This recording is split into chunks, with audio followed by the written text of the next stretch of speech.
এমন একটাও দিন নেই যেদিন সে আমাকে ফোন করে না।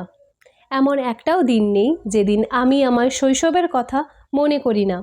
এই বাক্যগুলিকে কিভাবে ট্রান্সলেট করবেন? এমন একটাও দিন নেই অথবা এমন কোনো দিন নেই। ইংলিশে হবে নট আ ডে পাসেস। এটা হচ্ছে একটা phrase.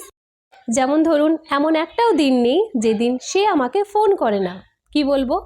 Not a day passes that she doesn't call me অথবা হি ডাজন্ট কল মি। এমন একটাও দিন নেই যেদিন আমি আমার শৈশবের কথা মনে করি না। Not a day passes without me thinking about my childhood.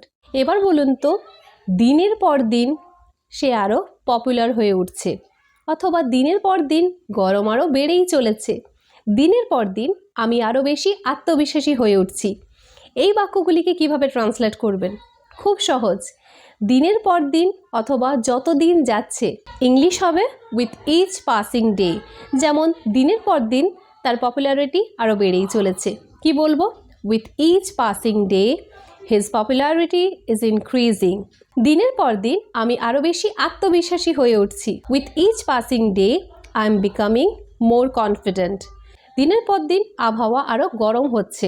With each passing day the weather is getting hotter. এবার এই সেন্টেন্সগুলি আপনারা কিভাবে ট্রান্সলেট করবেন তাড়াতাড়ি কমেন্টে লিখে জানান।